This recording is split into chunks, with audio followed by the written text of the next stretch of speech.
Nah, ini sudah saya record ke Cloud ya. Nanti materi ini juga bisa kita share ya. Nah, oke. Ini sudah ada 3 layar di tempat saya ya. Mungkin nanti akan terus bertambah ya seiring waktu. Ini layar pertama sudah. Kemudian saya minta ini layar kedua nih, tahan ya. Tahan sebentar. Oke. Semoga sudah mandi semua ya yang hadir di sini ya. Sudah mandi semua.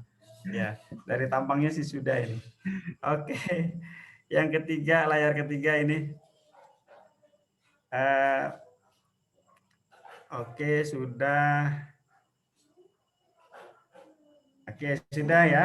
Nah, untuk teman-teman mahasiswa, Bapak Ibu dosen yang hadir pada hari ini ya, feel free ya, bebas nanti untuk bertanya gitu ya.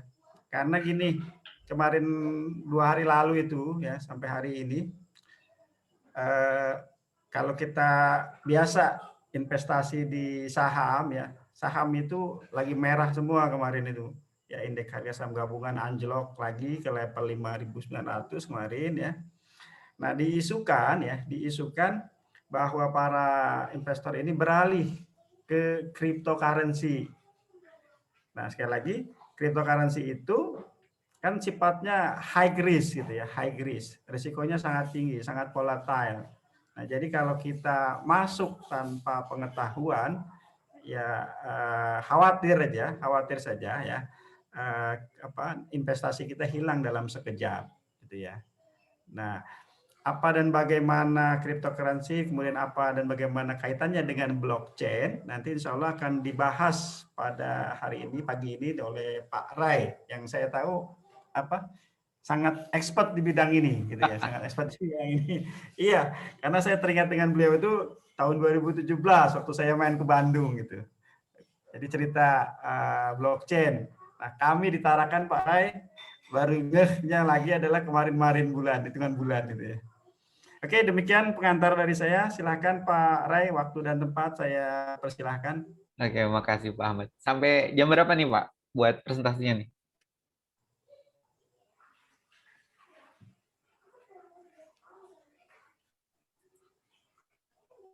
Silakan kalau mau share screen ya Pak Rai ya. Oke. Berapa menit Pak Ahmad? Kita kan punya waktu sampai 2 jam, Pak. Dari 8.00 sampai jam 10 ya. Tapi Oke. 1 jam ya kali ya untuk Oke, pemaparannya. wis. Monggo, monggo. Siap. Pemaparan. Oke. Oke.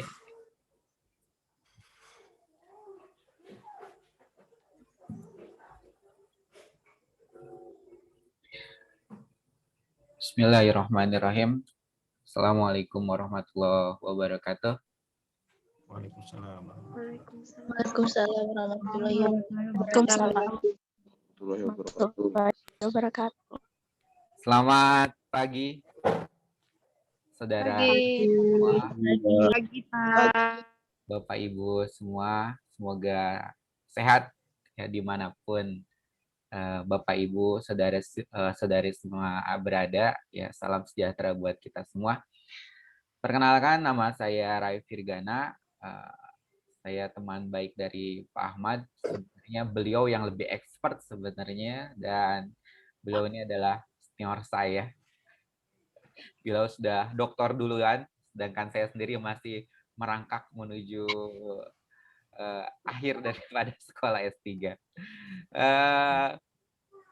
Teman-teman Tarakan ini dulu penyemangat saya buat sekolah lagi S3, jadi saya ketika diminta Pak Ahmad, wah insya Allah langsung gitu ya, karena dari semua teman-teman saya dokter-dokter yang ada di Tarakan ini semua udah dokter, jadi saya tuh senang sekali dengan University Borneo Tarakan ini.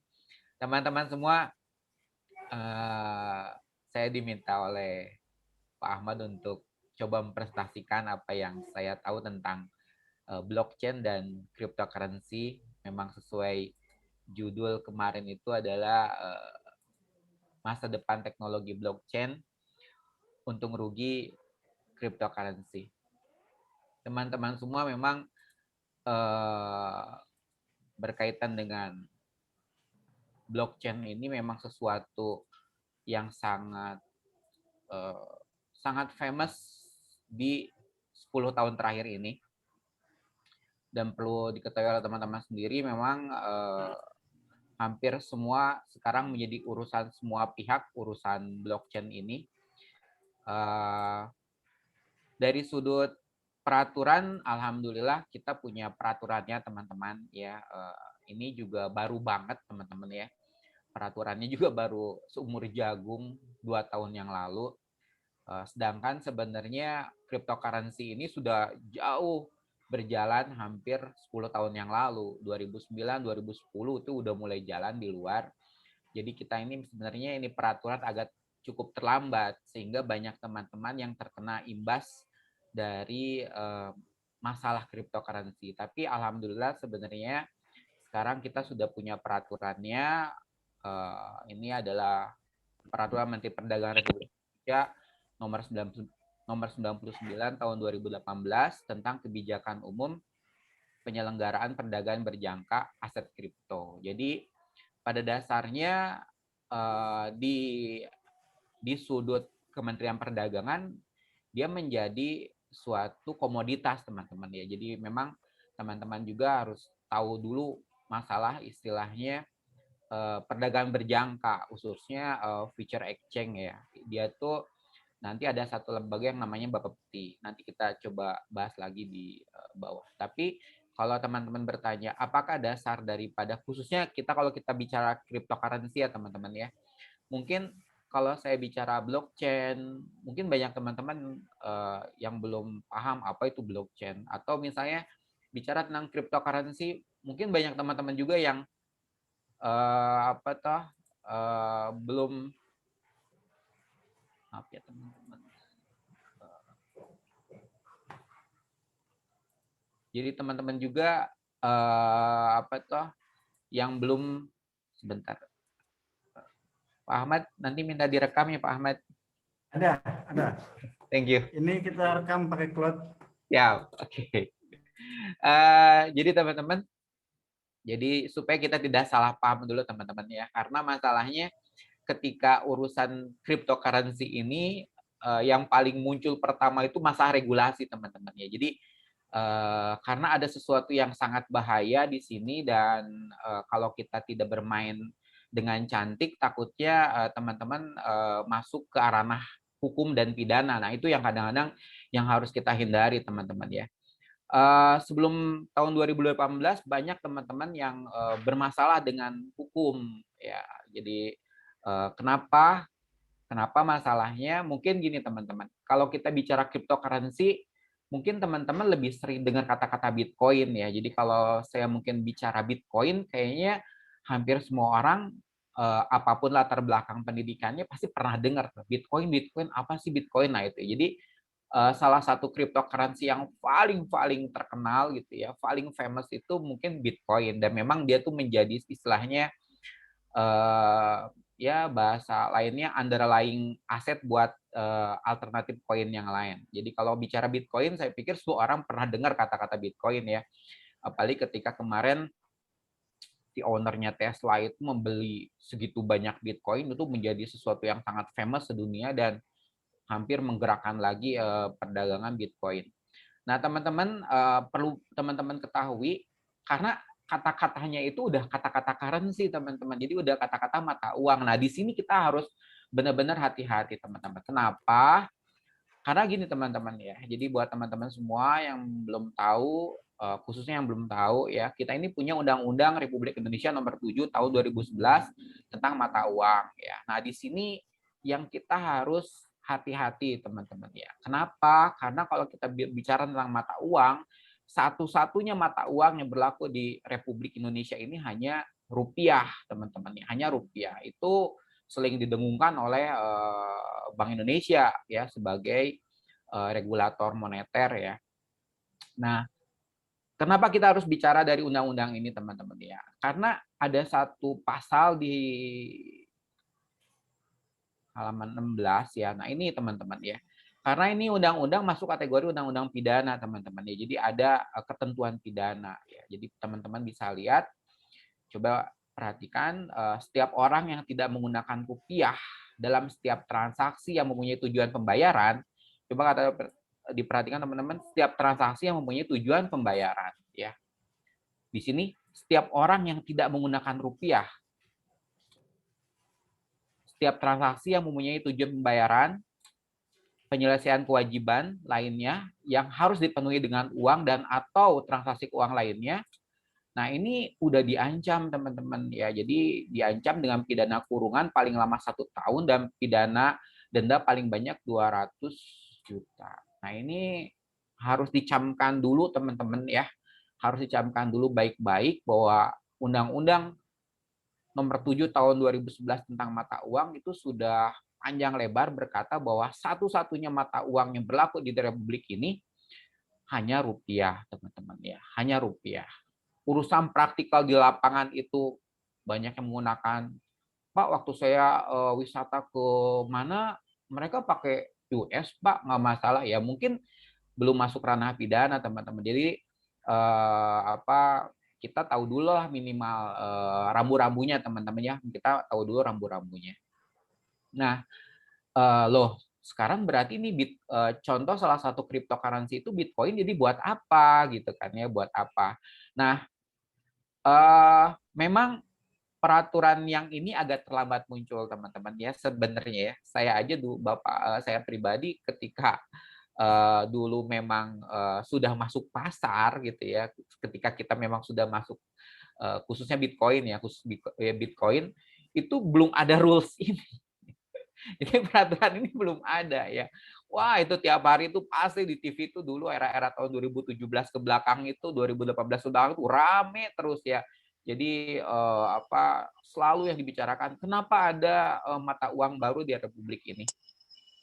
Nah, jadi alhamdulillah semenjak peraturan ini muncul, kita akhirnya tahu sebenarnya peluangnya tuh di mana cryptocurrency, teman-teman ya. Jadi regulasinya, teman-teman, regulasinya. Jadi kita lihat dulu regulasinya ya, teman-teman ya. Jadi sebelum kita bicara apa itu Bitcoin, cryptocurrency, saya pikir teman-teman sudah banyak yang tahu, mungkin teman-teman juga ada yang player juga ya, karena hal-hal yang kayak gini sekarang bukan hal yang sulit dipelajari, sangat mudah sekali teman-teman, sangat mudah sekali. Nanti kita coba lebih menggali apa itu yang namanya blockchain dan cryptocurrency. Saya coba jalan dulu dari regulasi teman-teman ya, supaya kita tidak tersesat ya, karena urusan keuangan jelas di Republik ini kita harus bermain di regulasi dulu ya. Kalau tidak bermain di regulasi bahaya teman-teman ya, bahaya. Nanti urusannya panjang lebar lah ya. Kalau misalnya teman-teman bermain di ranah pribadi mungkin nggak ada masalah, bukan nggak ada masalah sih, dalam artian ya mungkin sembunyi-sembunyi apa dalam sebagainya, mungkin walau alam ya, itu urusan pribadi ya. Tapi kalau teman-teman nanti bermain atas nama corporate ya, jadi teman-teman mungkin walau alam teman-teman yang di sini punya perusahaan trading exchange berkaitan dengan cryptocurrency ya, ada keidean pengen membangun seperti itu atau mau bikin alternatif koin. Nah, minimal teman-teman tahu rules-nya. Oh, di sini rambu-rambunya seperti itu ya. Jadi rambu-rambu yang harus dipatuhi. Nah, teman-teman semua, jadi berdasarkan peraturan ini teman-teman ya, berdasarkan peraturan ini, nanti ini kan Kementerian Perdagangan Republik Indonesia. Nah, dari turunan dari peraturan ini tuh nanti lembaga yang punya otoritasnya itu namanya Bapepti, teman-teman ya. Jadi tadi Pak Ahmad bicara tentang saham. Nah, kalau saham itu lembaga regulatornya namanya Bapepam. Mungkin teman-teman pernah dengar ya, Bapepam. Sedangkan untuk pasar berjangka atau future exchange atau berkaitan dengan komoditas, berkaitan dengan indeks, berkaitan dengan forex exchange ya, jadi berkaitan dengan mata uang asing. Nah, itu ada satu lembaga yang namanya Bapepti. Bapepti ini khususnya untuk pasar berjangka, teman-teman. Pasar future exchange.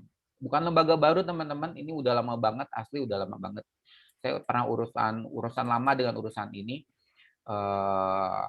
Nah, jadi lembaga yang meregulasinya itu di tingkat teknis, teman-teman, khususnya di tingkat teknis ya, di tingkat teknis itu adalah namanya Bapepti. Nah, ini bisa kita lihat namanya Bapepti, khususnya adalah Biro Pembinaan dan Pengembangan Pasar.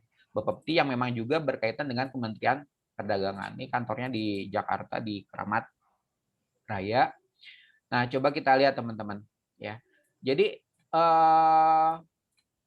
sudut pandang aset kripto ini atau dalam bahasa kerennya itu si cryptocurrency ini teman-teman, satu dari sudut mata uang ya.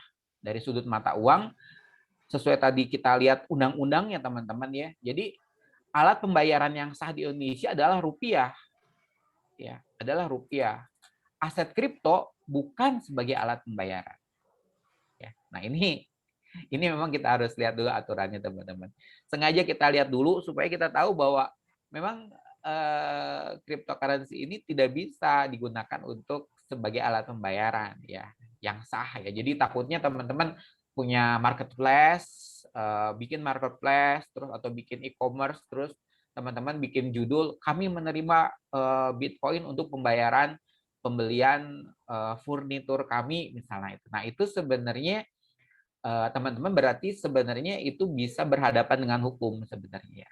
Karena tadi kita bisa lihat ya di halaman 16 ya dia tuh punya ketentuan pidana yang sangat keras teman-teman ya. Ini sangat keras ya. Sengaja kita lihat dulu lah inilah kalau urusan teman-teman jadi urusan pribadi mah terserah lah. Tapi minimal kita tahu rambu-rambunya dulu ya. Karena ada ketentuannya pidana kurungan paling lama 1 tahun, denda paling banyak 200 juta. Nah, jadi alat pembayaran yang sah di Indonesia adalah rupiah. Nah, sekarang di Undang-Undang Pasar Modal, ini ya tahun 95 nomor 8 ya, ini berkaitan dengan efek teman-teman ya. Jadi efek sebagai surat berharga, surat pengakuan hutang, surat berharga komersial, saham ya teman-teman, mungkin kemarin udah ada webinar saham ya, obligasi ya, tanda bukti hutang. Nah, di sini teman-teman unit penyetaraan kontrak, investasi kolektif ya. Nah, ada kata-kata kontrak berjangka atas efek dan setiap turunan ya derivatif dari efek. Nah, dari sini apakah cryptocurrency bisa masuk sebagai aset investasi teman-teman? Nah, jadi kita lihat memang mungkin sebagai alat pembayaran nggak bisa ya, tapi mungkin sebagai alat investasi ya. Jadi sebagai aset investasi teman-teman ya. Jadi teman-teman istilahnya sama aja lah kayak teman-teman misalnya, aku punya uang nih 1 juta, udah deh pokoknya ya aku mau beli emas misalnya 1 juta sekarang cuma dapat 1 gram kan, nah jadi udah beli 1 gram, nah udah simpen, jadi dia menjadi investasi teman-teman, aset investasi. Atau misalnya teman-teman punya uang 1 juta, terus beliin mata uang asing misalnya USD, nah dapat berapa lembar gitu kan dengan 1 juta itu. Nah, sekarang kita lihat lagi di Undang Nomor 10 2011 ya tentang perdagangan berjangka komoditi, teman-teman ya. Komoditi adalah semua barang, jasa, hak, kepentingan lainnya dan setiap derivatif dari komoditi yang dapat diperdagangkan. Nah, ini kata kuncinya teman-teman. Nah, ini ya.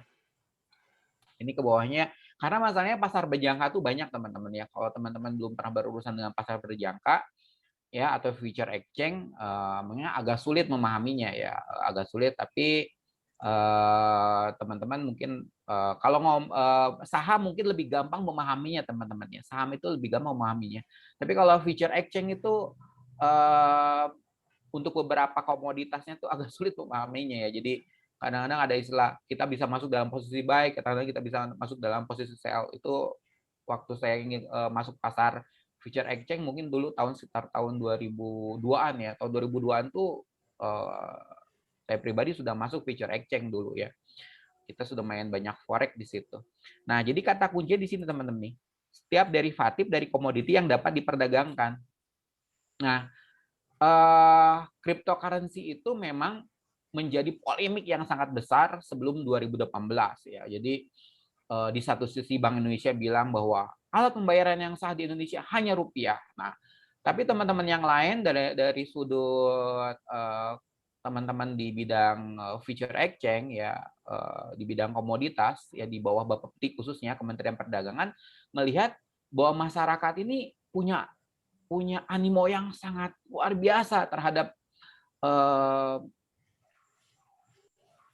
komoditas ini ya. Saya bilang komoditas teman-teman ya. Jadi terhadap, kalau maksudnya jangan sampai kita bilang mata uang ya gitu ya. Karena mata uang yang sah di Republik ini hanya rupiah ya. Jadi terhadap komoditas ini yang namanya Bitcoin itu orang-orang tuh sangat semangat banget ya. Walaupun kalau lihat dari grafik sebenarnya terjadi kekacauan juga sebenarnya. Jadi dulu tuh sekitar 2000 ya, jadi sekitar tahun berapa dulu ya. Pokoknya ini kan turun drastis ini teman-teman nih ya.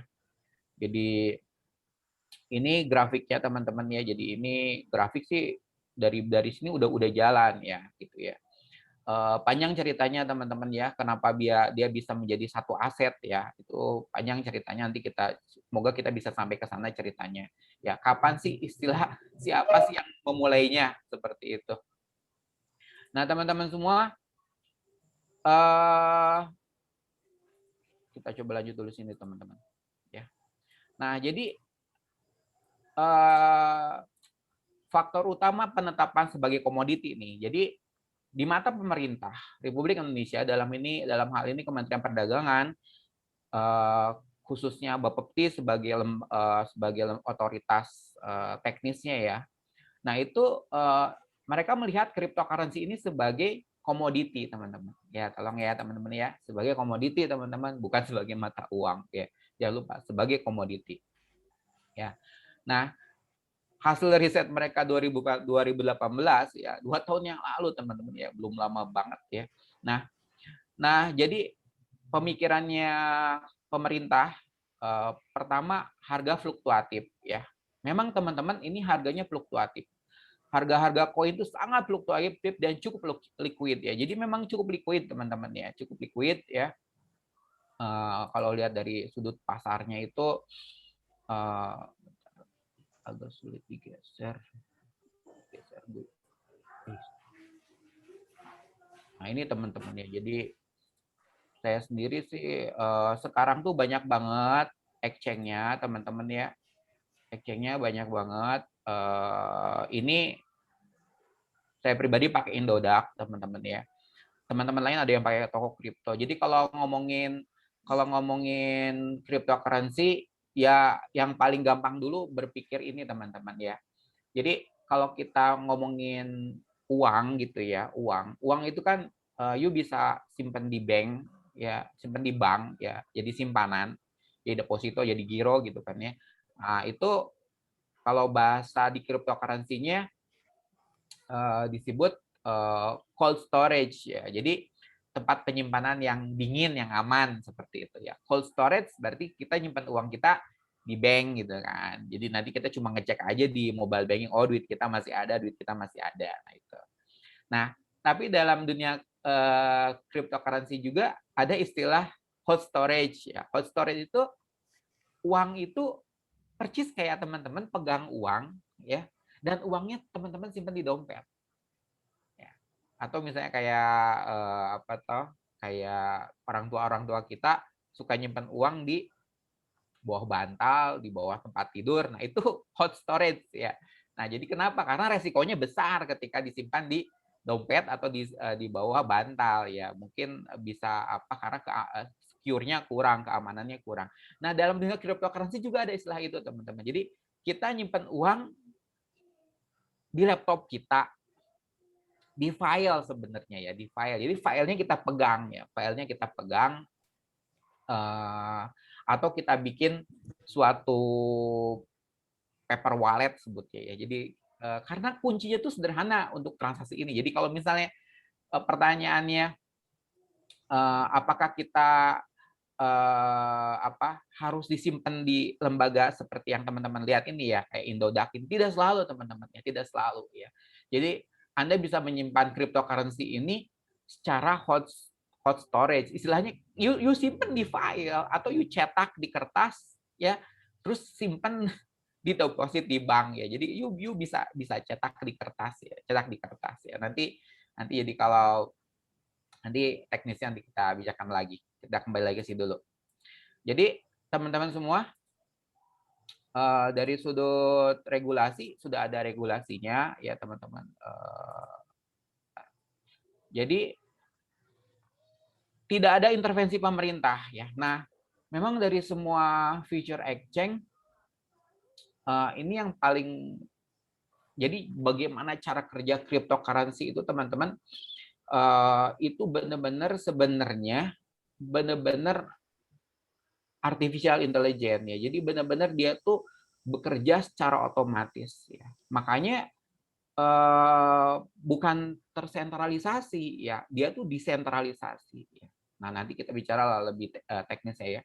Nah, menurut pendapat pemerintah, koin dan token yang muncul dari teknologi blockchain diperdagangkan secara bebas tanpa intervensi ya. Dengan demikian pasarnya sempurna. Nah, sebenarnya yang terjadi sebelum 2018 itu ini teman-teman nih ya. Jadi banyak masyarakat kita, masyarakat internasional apalagi banyaknya permintaan dan penawaran teman-teman ya. Banyaknya permintaan dan penawaran ya. Nah, di Indonesia telah muncul pelaku usaha aset kripto dan ratusan ribu nasabah yang transaksi teman. Ratusan, jutaan, bukan ribuan ya, jutaan. Jadi kalau ngomongin seperti lembaga yang teman-teman lihat di depan ini ya, namanya Indodax misalnya atau toko kripto ya, misalnya dan lain sebagainya, banyak yang lainnya teman-teman. Nanti kita lihat siapa aja playernya. Itu contoh kayak Indodax ini menurut pendapat dia udah 3 juta akun teman-teman ya. Jadi dia udah punya 3 juta nasabah ya. Detailnya apakah masyarakat, karena dia nerima luar dan dalam sebenarnya ya. Jadi 3 juta nasabah itu 3 juta akun itu udah luar biasa. Jadi kalau misal kata-kata ini ratusan ribu ini udah lewat sebenarnya ya. Jadi udah jutaan kalau ngomongin akun ya. Nah, jadi banyaknya permintaan dan penawaran teman-teman ya. Makanya pemerintah mungkin masih melihat bahwa cryptocurrency ini bisa dipakai sebagai komoditi. Nah, komoditi seperti apa teman-teman? Sebagai sebuah komoditi digital ya teman-teman ya. Komoditi digital, biarpun sebenarnya dalam dunia future exchange itu atau pasar berjangka itu yang agak pusing dalam urusan ini dan tidak semua orang kadang bisa paham ya, masalah underlying asetnya teman-teman ya. Jadi underlying asetnya itu yang kadang-kadang menjadi pertanyaan semua orang yang apa sih underlying asetnya gitu kan ya untuk urusan ini. Kalau Kak Iyu misalnya teman-teman sering bermain di pasar berjangka itu ada pasar kopi misal ya, untuk misalnya pasar teh, pasar minyak, pasar emas ya, itu kan jelas si asetnya ya. Atau misalnya mata uang gitu ya, USD ya, GDP misalnya ya, yen itu kan sebenarnya komoditi, biarpun dia juga adalah suatu mirip-mirip dengan ya intangible asset ya, tapi jelas underlying asetnya. Nah, di sini memang ada sesuatu yang agak sulit ditelusuri untuk underlying aset. Jadi pasarnya ada ya, dan secara internasional bergeraknya, dan dia bergerak sendiri ya. Kadang-kadang ngejelasin cryptocurrency buat orang awam itu susah gampang teman-teman ya, karena memang si asetnya itu ya, si underlying asetnya itu yang kadang-kadang susah dipahami ya. Nah teman-teman semua, jadi nilai kapitalisasi aset kripto di dunia tahun 2021 ini cukup mencengangkan teman-teman ya. Jadi per 15 Februari 2001 aja dia udah menyentuh sekian banyak angkanya itu teman-temannya di belakangnya ya. Udah gede banget lah ya. Nah, memang dari semua cryptocurrency ini teman-teman, memang yang paling famous itu adalah Bitcoin ya. Ini tuh banyak banget teman-teman. Sebenarnya yang di ACC sama pemerintah sih nggak sebanyak ini teman-teman ya. Cuma ya tahu nih ya. Jadi yang di ACC sama pemerintah nggak sebanyak ini sebenarnya ya. nggak sebanyak ini. Jadi kalau nanti kita lihat peraturan-peraturannya, sebenarnya pemerintah itu hanya menyarankan beberapa kripto. Nah, itu penting buat teman-teman sebenarnya ya.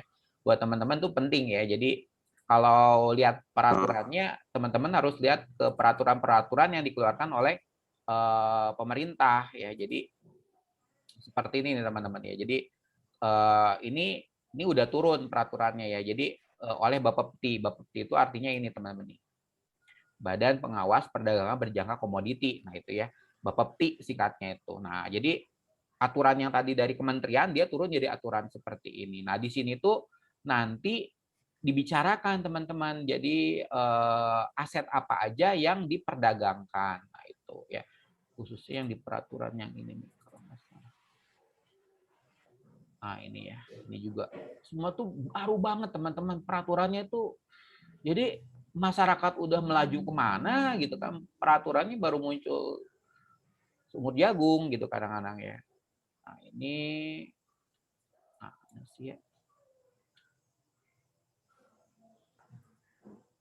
Ini teman-teman nih ya. Yang ini peraturan sumur jagung teman-teman 2020 ya. Nah, aset yang dapat diperdagangkan itu. Jadi kalau misalnya teman-teman misalnya sederhananya gini lah. Sederhananya teman-teman, Pak, saya niat mau beli Bitcoin sebagai komoditi. Kata pemerintah boleh nih sebagai aset investasi. Oke. Nah, kemana teman-teman harus melaju? Melangkah. Berarti teman-teman yang paling gampang, di mana saya harus beli cryptocurrency? Nah, itu kan. Nah, teman-teman berarti harus masuk ke exchange-nya, ya. Trading exchange-nya. Ya. Nah, trading exchange-nya itu kan sekarang banyak online. Nah, trading exchange itu teman-teman salah satunya adalah yang di ACC sama Bapepti itu, maaf ya teman-teman ya, harus lihat kamusnya yang di ACC. Karena yang itu hanya ada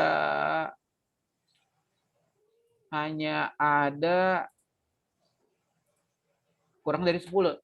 Kurang dari 10 teman-teman. Jadi ya. Oke.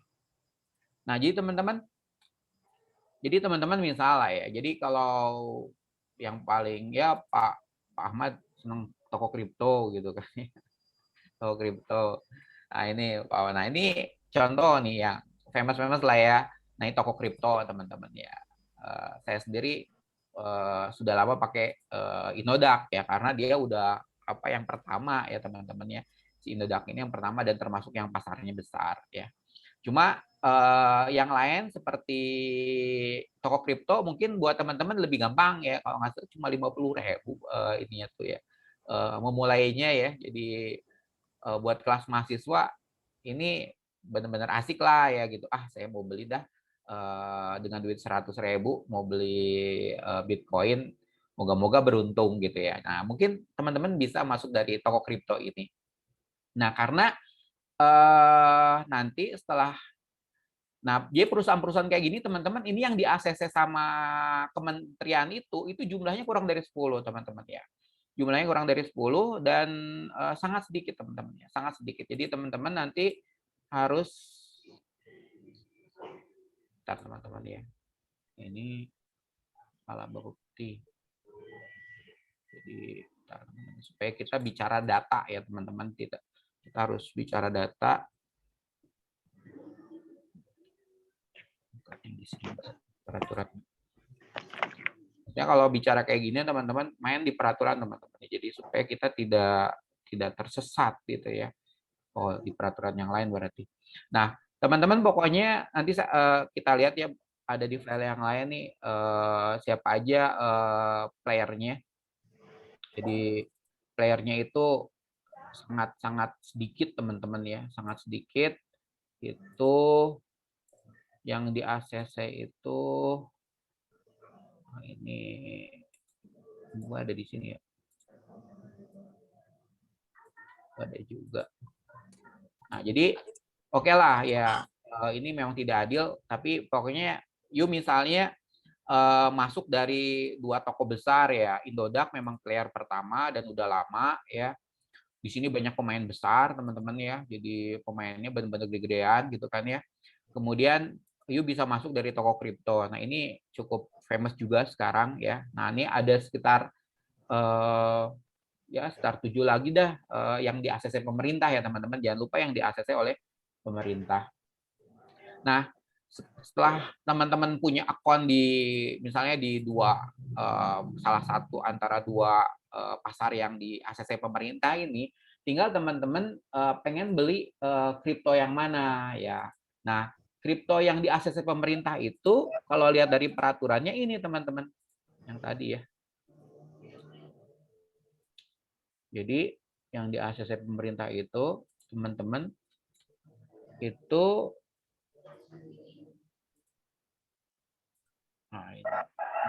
nah ini nih.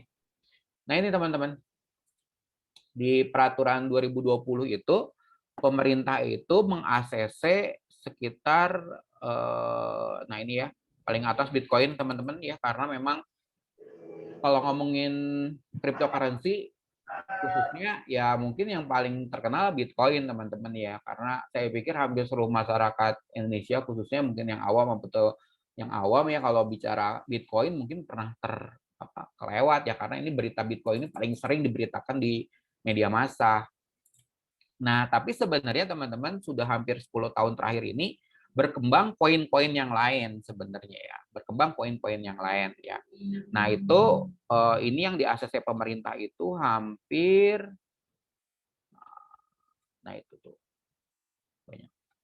Nah, itu ada 229 teman-teman ya, 229 koin teman-teman ya. Nah, ini kalau kita lihat di Indodax misalnya, ini kan daftarnya ada nyampe berapa di bawah ya? Nggak nyampe juga, 122 ya teman-teman, 122 karena yang di ACC pemerintah ternyata lebih banyak. Nah, jadi nanti teman-teman tinggal buy aja di sini ya, tinggal persis saja kayak kita beli saham aja ya. Jadi kalau you mau main jangka jauh ya berarti beli sekarang ya kita tinggal monitor aja pasarnya teman-teman ya. Karena dari sudut pasarnya memang sekarang ini memang pasarnya agak ini kalau kita lihat dari weekly ya, ini udah hampir 2 minggu candlestick-nya naik terus teman-teman ya. Candlestick-nya naik terus. Terus apa tuh dari sudut misalnya kita pakai RSI misalnya. RSI. Nah, kalau memang teman-teman nah ini pasarnya udah jenuh sebenarnya.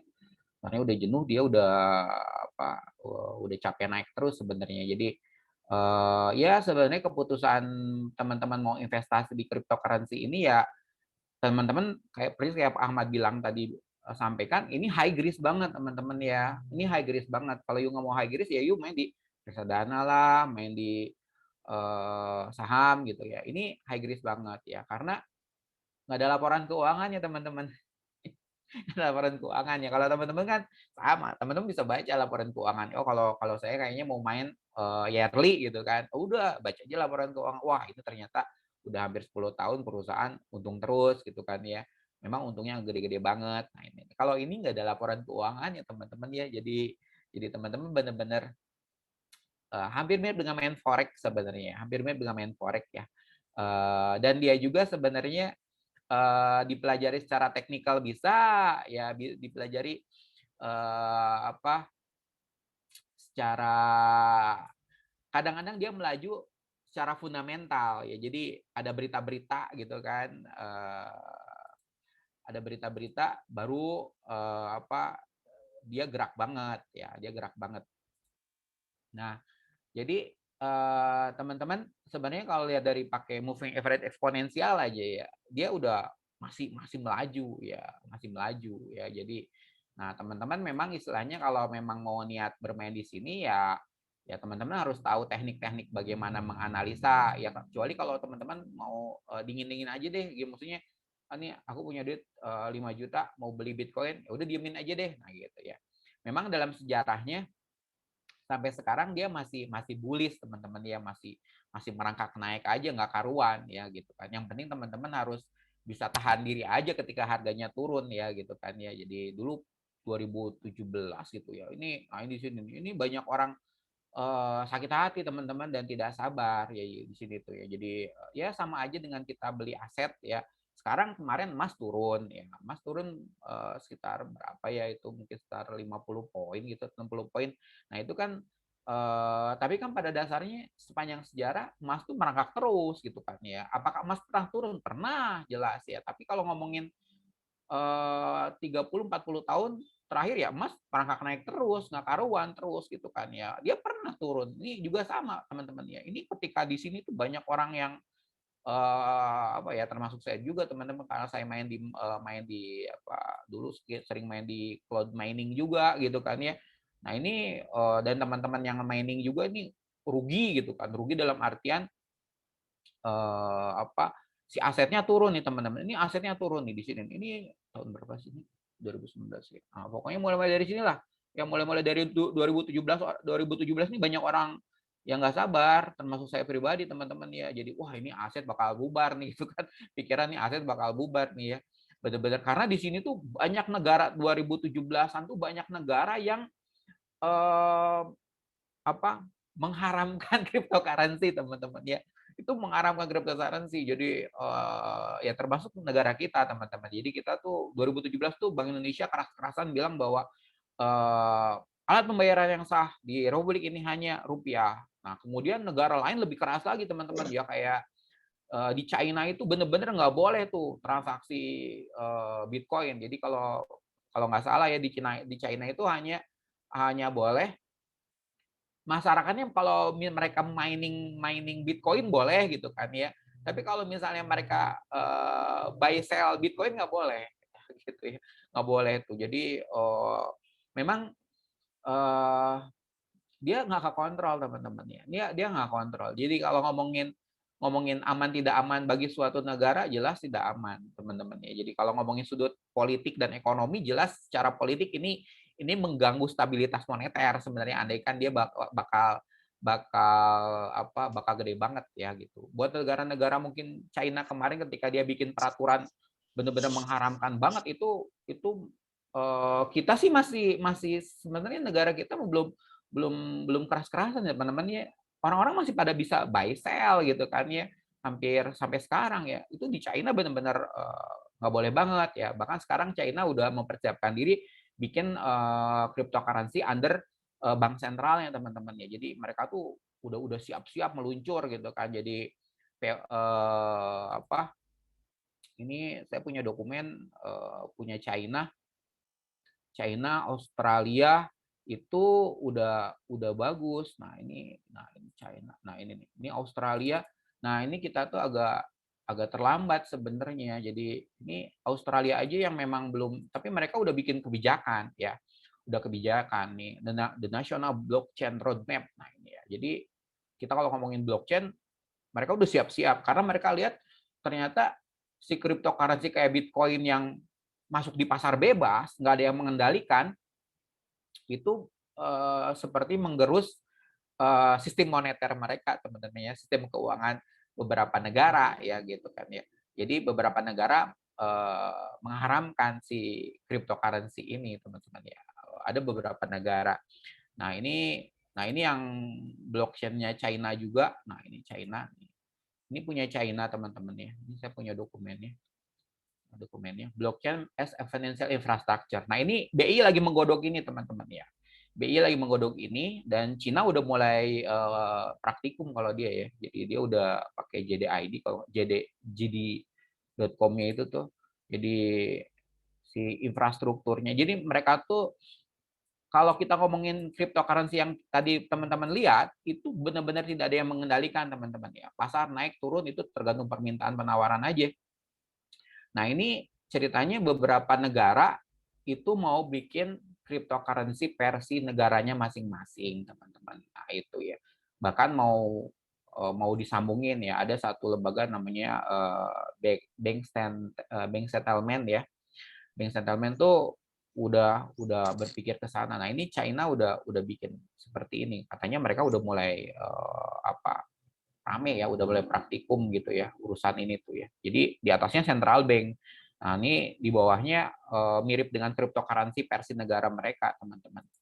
Kita Republik, alhamdulillah sebenarnya BI udah mulai mungkin sekitar beritanya baru ya nggak lama juga gitu kan. BI udah mulai ini mulai nah ini beritanya baru juga sih sebenarnya. Nah, ini cuma ini kalau dokumen-dokumennya udah ada sih di dokumen-dokumen perencanaan jangka menengahnya ya. Nah ini teman-teman ya, berencana terbitkan uang digital. Nah, ini. Jadi Bank Indonesia berencana terbitkan uang digital, persis kayak yang tadi di China, di Australia ya. China yang udah benar-benar mencoba, teman-teman ya, coba ya dengan sistem tertutupnya, mereka pakai sistem tertutup ya. Nah ini nih BI ya, ini berita juga baru banget teman-teman ya, baru nyampe berapa hari ya, ya baru banget dah pokoknya nih ya. 15 April. Nah ini Gubernur Bank Indonesia ya Periwarjo mengumumkan pihaknya akan menerbitkan uang digital sendiri. Nah itu nih bahasa kerennya Central Bank Digital Currency. Nah ini hal ini untuk mendukung ekonomi digital dalam negeri. Ini masih digodok sama BI ya gitu. Nah ini teman-teman jadi semua pihak interest dengan urusan blockchain dan cryptocurrency ini. Nah jadi teman-teman semua, apa tuh yang mana tadi? Nah ini jadi kita bisa masuk karena dengan untuk jangka pendek sekarang, kalau memang teman-teman belum pernah dengan urusan ini, mungkin teman-teman bisa nyoba dengan si cryptocurrency yang diperdagangkan di perusahaan trading exchange yang direstui sama Bapepti, teman-teman ya. Itu ada listnya lah, pokoknya kurang dari 10 perasaan gitu ya. Nah ini ini kesayangannya Pak Fahmad. Nah ini toko kripto ya. Saya sendiri karena udah lama dengan urusan Indodax, akunnya udah lama. Sekarang tuh bikin akunnya agak susah teman-teman ya, karena peraturannya itu semenjak dia di ACC oleh di ACC oleh pemerintah, jadi bikin akun di sini tuh ya gampang-gampang susah kadang-kadang ya. Gampang sih, cuma kan ada istilah KYC-nya itu ya, jadi mereka ada benar-benar apakah ini memang KTP-nya Indonesia, segala macam itu benar-benar diatur regulasinya teman-teman ya. Jadi benar-benar diatur. Takutnya kan gini teman-teman, ketakutan pemerintah itu cuma satu ya, dan ketakutan kita semua ya teman-teman. Karena ini perdagangan bebas, akhirnya nanti duitnya, memang misalnya investasi di Bitcoin, berapa nih 1 miliar, ternyata duitnya dipakai untuk pencucian uang, atau misalnya dipakai untuk urusan terorisme. Nah itu teman-teman yang ditakutkan oleh pemerintah teman-teman ya, makanya diatur regulasinya. Nah jadi teman-teman silakan kalau mau masuk di pasar tersebut, tapi resikonya itu teman-teman yang harus diperhatikan resikonya ya. Nah teman-teman sampai sekarang sesuai dengan materi di depan itu teman-teman bisa lihat bahwa pasar cryptocurrency paling besar itu tetap Bitcoin ya. Jadi yuk teman-teman bisa lihat di sini yaitu hampir 60%. Jadi 60% pasar cryptocurrency yang ada di pasar bebas itu 60%-nya cryptocurrency. Nah, itu sisanya banyak yang lain teman-teman ya, kayak Ethereum ya. Ini Ethereum itu dulu pertama muncul di Rusia, ini famous banget. Malah ini dia udah fork ya, udah bercabang gitu ya. Ada yang classical dan sebagainya. Nah, ini hampir 13% teman-teman. Jadi yang lain-lain nih banyak yang namanya cryptocurrency yang lain. Nah, orang-orang nyebutnya alternatif cryptocurrency teman-teman. Jadi kalau misalnya Bitcoin itu disebutnya main cryptocurrency. Nah, sedangkan yang tadi disebutin sama Bapak Peti itu, nah ini yang 229 sampai nomor 2 ini. Nah, ini nomor 2 sampai ujung bawah itu namanya dianggapnya alternatif cryptocurrency. Karena ini memang yang bahkan ada orang bilang yang 2 sampai ke bawah itu teman-teman underlying asetnya Bitcoin, jadi tetap nginduknya ke Bitcoin karena memang dulu source code-nya satu, teman-teman ya. Jadi asal mula bagaimana menciptakannya itu memang dari si Bitcoin itu. Memang buat orang awam juga dipusing juga sih gitu kan ya. Udah ngomongin Bitcoin, ada orang nawarin apa Ethereum, apa Tether. Nah itu bahkan banyak hal yang lain teman-teman yang mungkin teman-teman bisa pusing gitu ya, istilahnya ada istilah token ya, ada inisial coin offering ya, ICO. Nah itu jadi bahkan perusahaan-perusahaan seperti ini kan bikin token-token juga teman-teman. Nah itu juga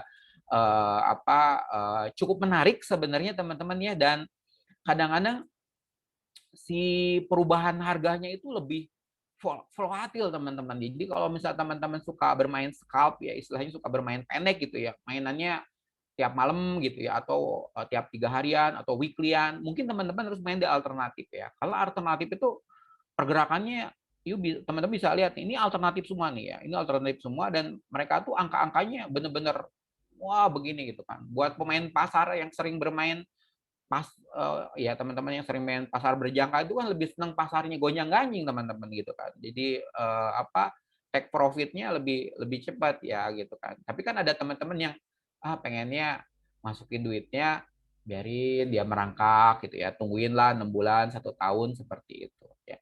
Ada teman-teman lain yang mungkin mereka sering main di short teman-teman ya, di transaksi pendek-pendek teman-teman. Nah ini yang alternatif koin ini memang wow, bergojolak teman-teman, dan teman-teman yang suka tangan mungkin bermain di pasar-pasar yang alternatif itu lebih lebih menarik sebenarnya. Jadi kalau teman-teman mau benar-benar bermain pendek ya. Nah, teman-teman semua, kita balik ke sini. Nah, jadi teman-teman semua kesimpulannya buat yang slide ini, memang si Bitcoin ini sudah di-ACC oleh pemerintah ya, teman-teman. Sudah di-ACC oleh pemerintah dan oleh mata pemerintah dianggap sebagai komoditi ya, sebagai komoditi. Siapa lembaga yang mengawasinya itu namanya Bapepti ya. Bapepti itu di bawah Kementerian Perdagangan ya. Jadi dianggap sebagai aset investasi teman-teman, bukan alat pembayaran ya. Karena kalau misalnya apakah jadi gimana Pak bisa sebagai alat pembayaran? Nah ini juga sebenarnya ada satu tulisan oleh toko kripto ya. Cuma ini tulisan memang harus ditarik dulu kebenarannya teman-teman ya. Jadi ini kita harus bicara kalau bicara cryptocurrency ini memang harus bicara data dan peraturan regulasi teman-teman ya. Ini tulisan oleh toko kripto ya di blognya ya. Ini juga baru dia bikin ya hampir 8 Februari kemarin ya. Dia bikin. Jadi dia bikin 8 hal yang bisa dibeli dengan Bitcoin ya. Nah, ini kalau dibaca-baca ya contoh dia bilang beli cryptocurrency yang lain. Jadi you invest di Bitcoin, kemudian nanti you beli Ethereum, teman-teman. Jadi cryptocurrency dibeli untuk cryptocurrency. Nah, itu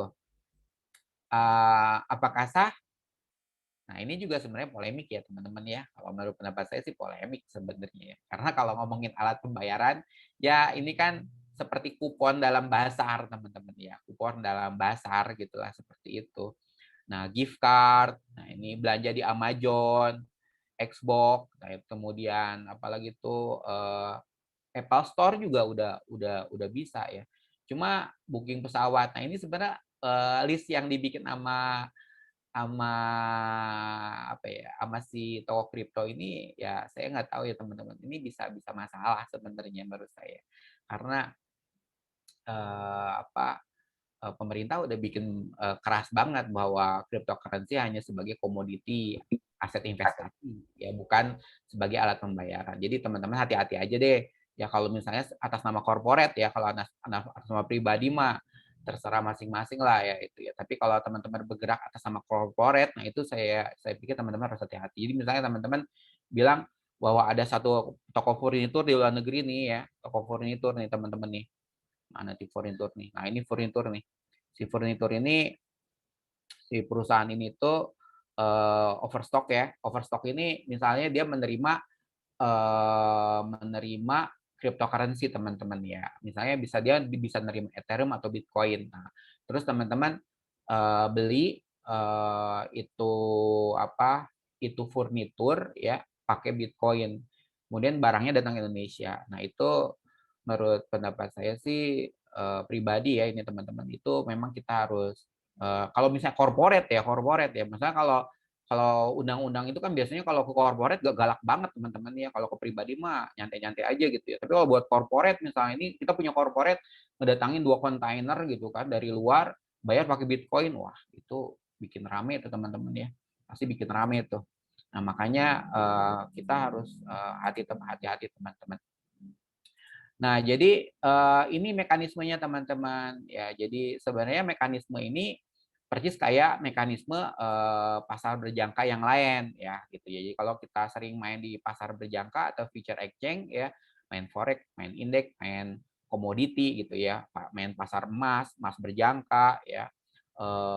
Apa Nah, itu polanya sama.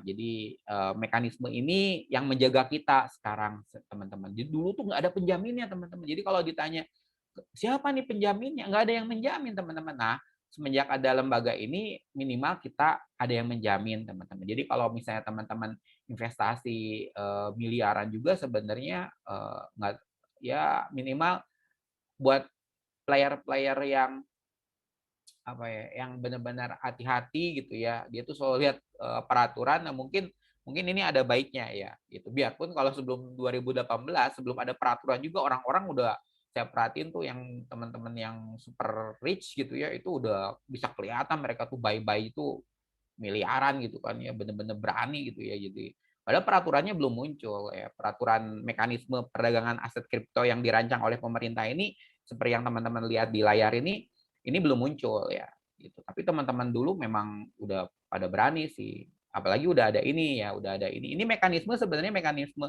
perdagangan berjangka. Kalau kita perhatiin ya, buat berjangka apa aja pasti ada seperti ini. Terutama ini teman-teman ini. Ini ada lembaga. Jadi ada istilah lembaga clearing berjangka ya.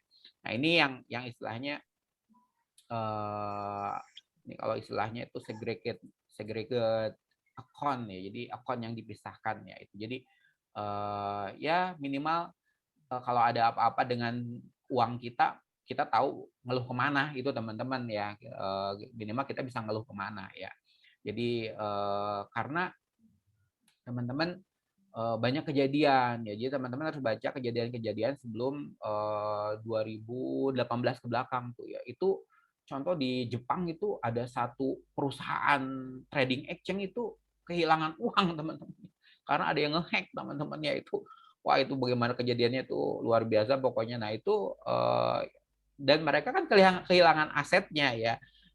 Karena ketika Bitcoin-nya dicuri, apakah Bitcoin bisa dicuri? Bisa, teman. Bisa. Persis kayak saya nyuri uang teman, kayak copet aja bagaimana gitu ya, kayak copet. Bagaimana nyurinya, Pak? Ah, itu makanya teman-teman perusahaan-perusahaan kayak gini nih sekarang diregulasi sama pemerintah ya gitu. Regulasinya agak keras ya gitu ya. Jadi keamanannya bagaimana segala macam, gimana aja perbankan teman-teman ya. Jadi dari sertifikatnya kita bisa lihat ya. Ini kan dari sertifikatnya ini pengamanannya udah udah cukup lah ya teman-teman ya, udah cukup. Jadi pemerintah bikin syarat yang agak berat buat perusahaan-perusahaan ini ya, biarpun apa ya, pengawasannya walau alam juga sih ya, saya bilang pengawasannya walau alam karena begini teman-teman, beda banget mas saya cara kerja pasar saham dengan pasar berjangka, itu beda banget ya. Kalau pasar saham itu benar-benar sentralisasi, di Bapak Pam itu kontrolnya gampang banget, ketika Bapak Pam bilang suspend deh gitu kan ya. Tapi kalau pasar berjangka, teman-teman harus lihat harus lebih dalam lagi ya. Tetap harus ada kehati-hatian karena sebagian kontrol itu masih ada di si perusahaan-perusahaan exchange ini. Ya servernya segala macamnya itu teman-temannya itu yang kita takutkan ya. Tapi minimal pemerintah udah bikin sistem mekanismenya seperti ini teman-teman ya. Jadi pemerintah udah bikin di sini nih, yang sebelah kiri ini adalah perusahaan-perusahaan kayak tadi tuh, Toko Kripto lah, Indodax lah. Nah, ini yang paling kanan ini adalah lembaga clearing berjangka teman-teman ya, di bawah pemerintah gitu ya. Ini bursa berjangka juga di bawah pemerintah. Nah, ini teman-teman di sini ya sebagai pelanggan ya. Nah ini perusahaan trading exchange-nya, maaf yang ini ya, trading exchange yang ini. Ya, jadi udah ada ngaturnya lah teman-teman ya, udah ada ngaturnya. Nah itu, nah jadi kalau, nah ini teman-teman nih, jadi oleh pemerintah itu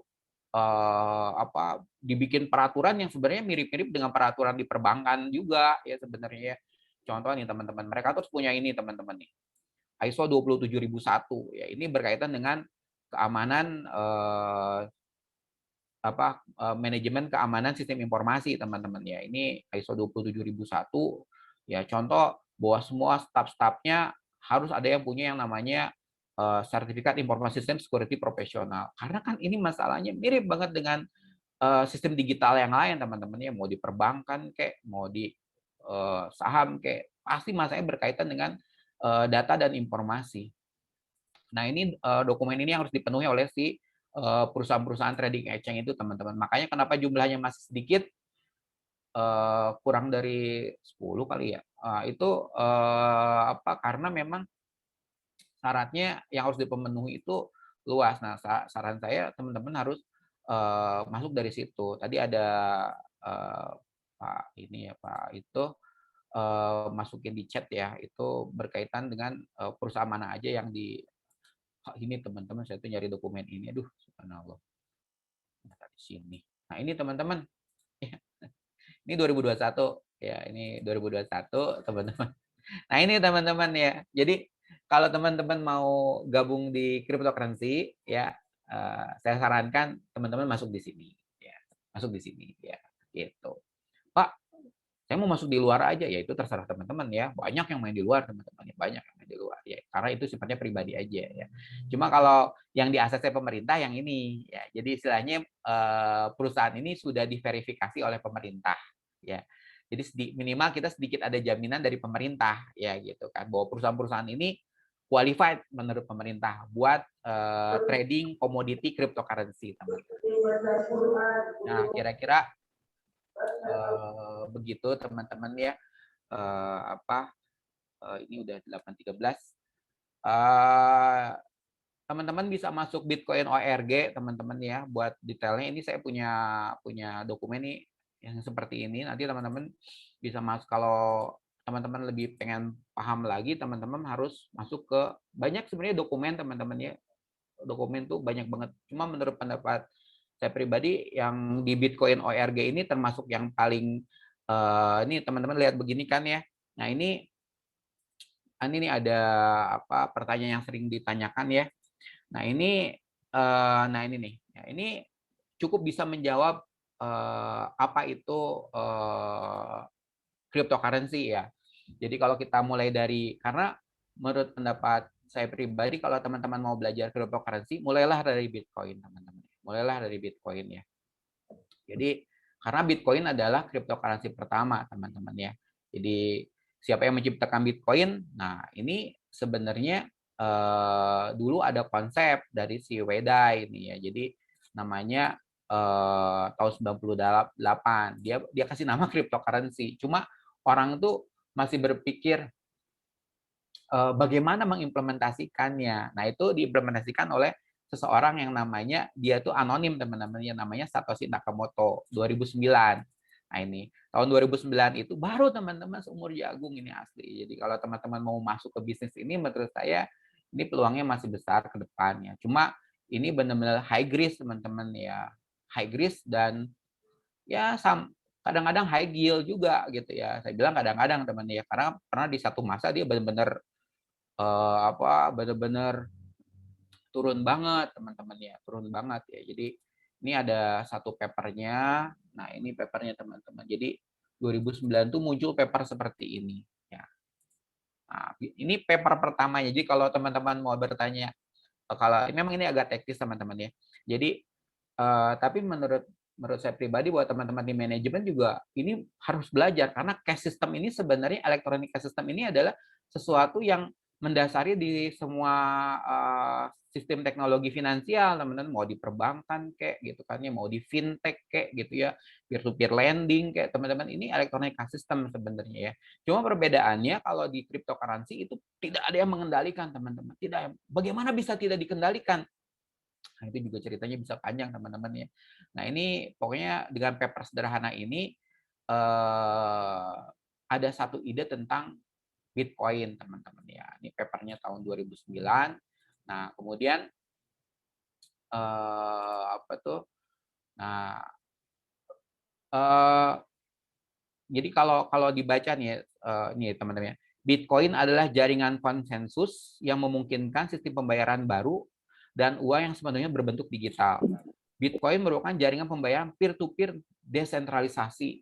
Ya, jadi yang dikontrol sepenuhnya oleh penggunanya tanpa otoritas sentral ataupun perantau. Jadi mereka tuh udah memang mau bertentangan dengan bank sentral, teman-teman ya. Jadi makanya ketika dia muncul rame 2009 mungkin belum rame, teman-teman. 2010 rame ya. 2015 tuh dia mulai up gitu kan. Nah, itu ketika dia muncul 2015 grafiknya naik, itu bikin heboh semua bank sentral di seluruh dunia gitu kan. Makanya hanya dalam 2 tahun 2017, wah udah deh kartu merah di mana-mana gitu kan. Jadi beberapa negara ngeluarin kartu merah. China itu kartu merahnya keras banget gitu kan ya. Pak, kartu merahnya. Kita juga di Indonesia bikin masih kartu kuning sih kita mah gitu kan. Kartu kuning nggak boleh ya sebagai alat pembayaran ya. Pembayaran yang sah hanya rupiah ya.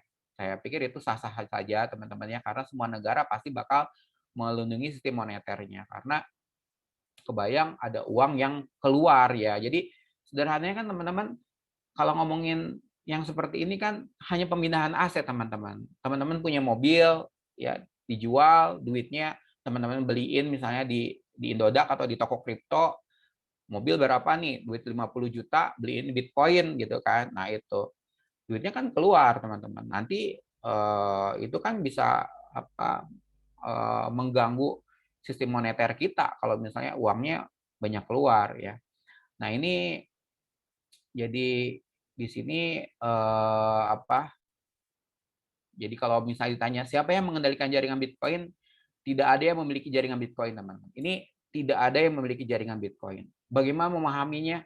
Memang agak sulit, teman-teman ya. Jadi itu harus apa ya? Harus pertemuan tersendiri dan mata kuliah tersendiri, teman-teman ya. Jadi karena tapi kita bisa lihat siapa aja. Jadi kayak main game gitu, teman ya. Game network tuh ya, game jaringan gitu kan ya. Kita bisa tahu semua playernya siapa aja di situ. Nah, ini teman-teman ya. Jadi bagaimana cara kerjanya? Nah, ini jadi teman-teman tadi saya udah bilang, kalau dari mana kita bisa mulai cryptocurrency? Ya udah ya, teman-teman bisa mulai dari perusahaan-perusahaan seperti ini, teman-teman ya. Bisa mulai dari perusahaan-perusahaan seperti ini ya. Karena di sini teman-teman bisa memindahkan aset rupiah terhadap aset kripto yang teman-teman mau. Karena di pandangan pemerintah dia sebagai komoditi, teman-teman ya, sebagai komoditi ya gitu. Dan jangan lupa yang diaksesi pemerintah itu hanya perusahaan-perusahaan yang ini ya, ini yang diaksesi oleh pemerintah, teman-teman ya, gitu. Nah, pertanyaannya, kalau dibaca di sini teman-teman ya, ini ada istilah, saya ingat tadi bilang ke teman-teman, apakah uangnya bisa dimasukin ke dompet kita gitu ya? Bisa, teman-teman. Nah, itu yang hal unik sebenarnya di perdagangan berjangka, tidak ada di yang lain, teman-teman ya. Jadi bahasanya gini deh, teman-teman. Teman-teman punya tanah misalnya, terus dijual. Ya, harganya 1 miliar misalnya. Udah gitu duit 1 miliar itu teman-teman beliin Bitcoin tak, nah gitu ya. Beliin di toko kripto misalnya. Nah, udah dibeliin Bitcoin, teman-teman transfer ke wallet yang hot ya, wallet yang hot ya. Wallet yang hot itu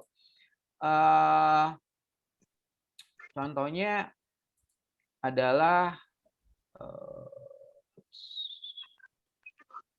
ini nih, Electrum misalnya nih. Electrum nih cukup terkenal ya, cukup terkenal. Namanya Electrum ya. Jadi kayak di mobile app juga ada ya, mobile app ya. Jadi kalau teman-teman misalnya buka misalnya Play Store, ini muncul. Electrum. Nah, ini. Nah, ini nih. Nah, ini nih Electrum nih. Nah, ini. Nah, ini kalau teman-teman pakai Android, nah ini tuh teman-teman ini dompet panas, hot storage. Ya. Kenapa? Karena misalnya you beli di sini, ya, terus you transfer ke sini ke aplikasi ini. Tapi jangan lupa teman-teman, kalau HP-nya hilang ini ikut hilang juga. Cuma bisa diamankan, ya bisa diamankan. Jadi teman-teman, karena istilah dalam dunia jadi teman-teman dalam dunia cryptocurrency ini yang penting private key-nya yang harus teman-teman jaga ya. Jadi nah itu jadi istilah ini tak liatin private key saya teman-teman. Tapi kalau ini ada memang ini aja. Nah ini private key. Jadi ini tuh sebenarnya mirip dengan mirip dengan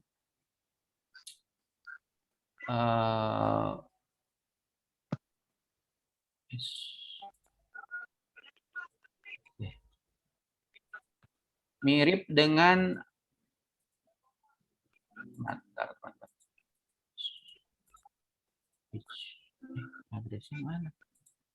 Hilang deh.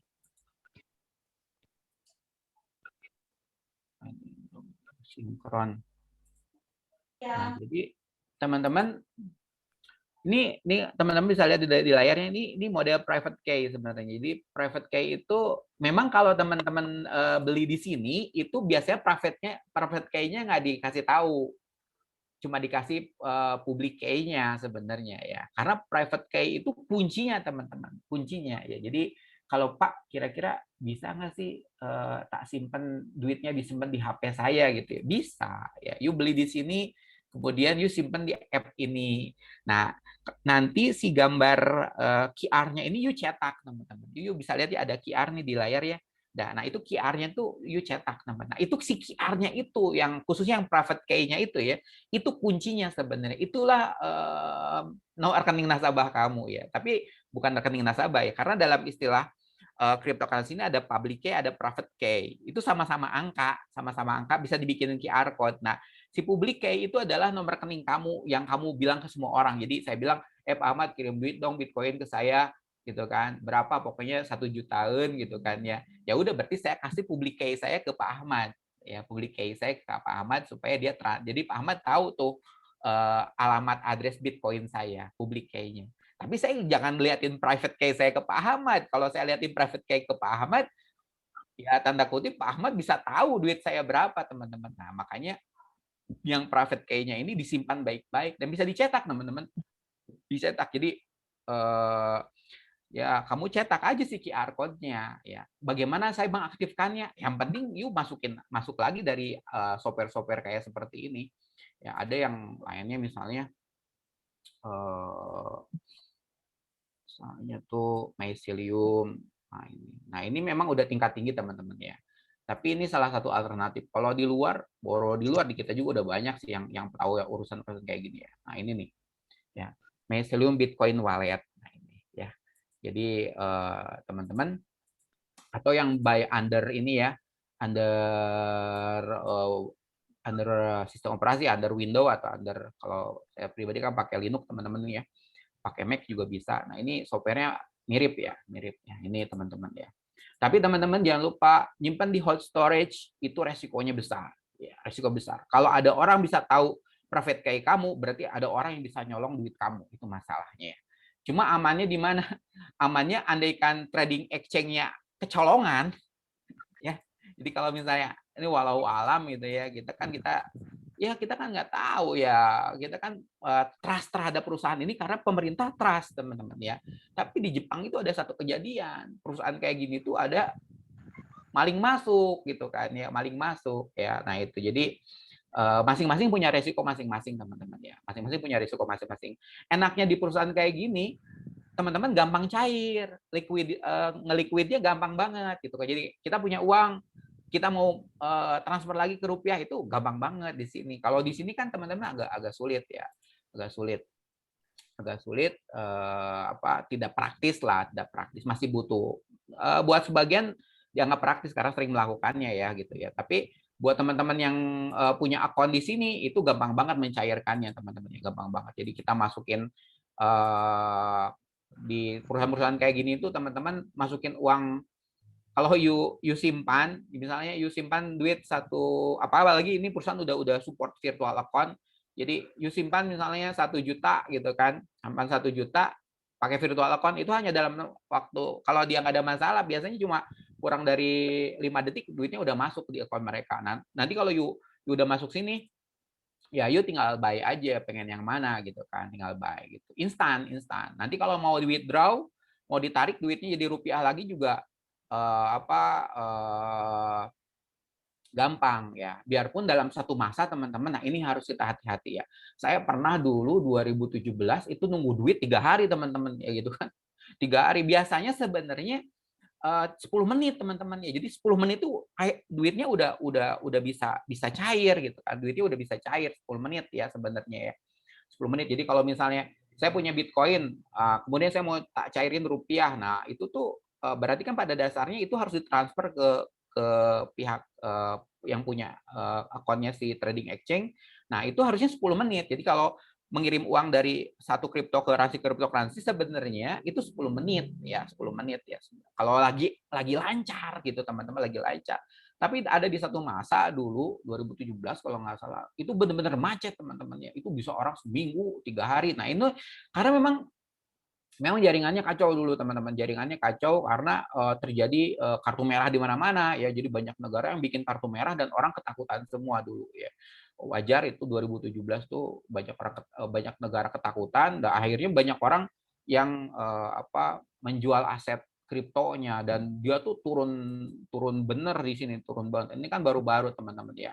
Baru-baru dan teman-teman harus bisa lihat ya, kalau dia merah kan berarti ini turun teman-teman ya. Jadi antara open dan close-nya itu open high ya, close di bawah gitu ya. Tapi kalau diperhatikan ini udah hampir ini candlestick-nya 1 minggu ya. Ini jadi hampir 1 minggu ini mau selesai ya. Nah, ini hampir seminggu ini dia open close-nya di atas bawah, open di bawah, close-nya di atas. High-nya di sini nih buntutnya nih. Nah, ini buntutnya nih. Jadi selama sepekan ini si Bitcoin itu sempat menyentuh di high-nya nah ini you bisa lihat ya. 9506 sekian lah itu ya, hampir 1 miliar. Nah, itu. Tapi di open-nya di sini ya. Ini kalau open high-nya juga lumayan teman-teman. Nah, ini ya resikonya di depan teman-teman ya karena ini high risk teman-teman. Jadi ya pastikan uangnya dingin. Ya, jangan sampai pakai uang yang Anda berharap. Kalau you pengen aman udah main saham aja ya. Saham itu jelas aman teman-teman ya. Buat yang aman ya gitu kan ya. Nah, ini ya kalau lihat dari weekly ini sebenarnya masih bullish teman-teman, orang bilang masih bullish ya, dia masih merangkak ya. Dari RSI sebenarnya dia udah mulai capek gitu kan, tapi lucunya deh ini dia capek naik turun di sini, capek naik capek ini turun sini, capek dia capek turun lagi, nah, naik lagi di sini aja terus sebenarnya nih. Nah, jadi sebenarnya kalau weekly kayaknya sebenarnya 1 minggu ke depan dia kayaknya mungkin walau alam masih naik ya, tapi ini volumenya udah mulai turun teman-teman ya. Ini volumenya masih turun karena kemarin punyanya Tesla itu borong ini teman-teman ya, borong. Nah, ini nih beritanya nih. Ini ownernya Tesla itu, nah ini ya Elon Musk ini dia ngeborong Bitcoin ya, bikin heboh di Amerika juga sampai dikomentarin sama Kementerian Keuangannya Amerika tuh ya. Jadi ketika uang segini ngeluncur masuk pasar Bitcoin, US juga agak khawatir teman-teman ya. Ini dikomentarin sama Menteri Keuangannya Amerika yang baru itu ya gitu kan. Karena dia khawatir juga ya duitnya masuk entah kemana gitu kan. Nah, ini teman-teman nih. Nah, ini kemarin benar-benar bikin gonjang-ganjing di pasar. Mohon maaf, Kang Rai. Pak, sekian ya, Pak. Mohon maaf nih. Kita sesi tanya jawab dulu ya. Dah. Ini udah apa? Langsung Pak. Ini. Ya, nanti kalau nanti ini kita lanjutkan. Ya, oke. Sebentar ya. Mohon maaf ya. Pak. Aduh, lihat tuh. Enggak apa-apa. Setengah jam. Balikin ke Pak Ahmad. Ya, sebentar ya Pak Rai ya. Ya, terima kasih Pak Rai. Ini kita mau coba Ya. atas uraiannya ya, mulai dari peraturan, karena base peraturan lah kita bisa aman, lancar Ya, betul. berinvestasi. Nah, di forum ini sudah banyak sekali yang masuk ya, yang dari awal masuk, kemudian ada yang di tengah-tengah jalan baru masuk. Nah, kami mempersilahkan untuk hadirin yang ada di dalam forum ini untuk bertanya. Ya, silahkan ya, yang ingin bertanya bisa via chat, tadi sudah saya tulis juga, atau mau raise hand, langsung bicara juga enggak apa-apa. Silahkan yang ingin bertanya.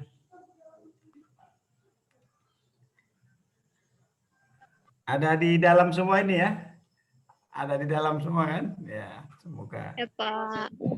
Ya, silakan yang ingin bertanya nih. Ini apa tadi sudah sampaikan bahwa ini high risk ya. Jadi hari ini Anda invest, bisa jadi siang nanti Anda jadi orang kaya. Kayak bisa juga jadi langsung miskin gitu ya. Nah, silakan deh. Jadi bicara aman bagaimana gitu. Silakan yang ingin bertanya. Ada? Saya Pak. Ya, Pak Adlan, silakan Pak Adlan. Silakan langsung aja. Jadi kan yang saya tanyakan, ada beberapa perusahaan yang saat ini sedang mengatur atau menuju ke yang Bitcoin-nya tadi menuju ke masuk dalam e-commerce. Itu bagaimana Pak? Siapa? Misalkan ada salah satu perusahaan, yaitu perusahaan PT Fiturview Tech. Nah, dia itu sekarang itu lagi berusaha memasukkan Bitcoin itu ke e-commerce. Maaf, tadi apa nama perusahaannya? PT Fitur Tech apa tadi? Fiturview Tech kalau tidak salah. Nah, perusahaannya ingin masuk ke e-commerce tapi menggunakan kripto atau begitu kah? ya Pak. Asetnya, sebagai aset pembayarannya. Ya. Oke. Bisa ditangkap kah Pak Rai? Jadi ada perusahaan baru mau masuk ke e-commerce dan dia bisa menerima aset kripto sebagai alat pembayaran. Nah, kira-kira bagaimana Pak Rai? Langsung aja Pak Ahmad. Iya, langsung aja Pak. Iya, oke. Teman-teman semua, jadi ini kalau tadi kan kalau lihat dari pertanyaannya itu ke e-commerce ya teman-teman ya. Kalau judulnya udah e-commerce, berarti kan pendeknya kita tahu bahwa e-commerce itu kan pelajaran zaman dulu ya, hampir semua mata kuliah kita belajar e-commerce ya. Cuma ke praktikalnya misalnya kita bicara yang besar-besar lah ya, Shopee lah, Lazada, Bukalapak, Tokopedia itu ya teman-teman ya. Kalau mereka menerima itu perusahaan-perusahaan itu menerima cryptocurrency sebagai pembayaran teman-teman, itu pasti mereka kena kartu merah besar dari pemerintah teman-teman ya. Itu pasti teman-teman ya, karena tadi kita ngomongin perdagangan elektronik ya, electronic commerce ya teman-teman ya. Jadi karena pemerintah sudah melarang kalau sebagai alat pembayaran teman-teman ya, karena pemerintah hanya mengizinkan kita menggunakan cryptocurrency hanya sebagai aset investasi teman-teman, aset investasi digital. Jadi kira-kira begitu teman-teman ya. Jadi kalau memang mungkin ada yang saya nggak tahu ya teman-teman ya, tapi kalau lihat dari peraturan-peraturan yang ada itu haram teman-teman ya. Jadi kalau cryptocurrency sebagai alat pembayaran. Di luar ada. Nah kalau misalnya ini perusahaan di luar nggak ada masalah teman-teman. Apple Pay nerima cryptocurrency, Amazon nerima cryptocurrency ya. Jadi kalau di luar, jadi kalau perusahaan-perusahaan di luar itu mungkin ada sekitar beberapa negara ya teman-teman. Kalau saya sebutin mungkin yang gede-gede, US jelas ya, Amerika Serikat itu melegalkan Bitcoin teman-teman ya.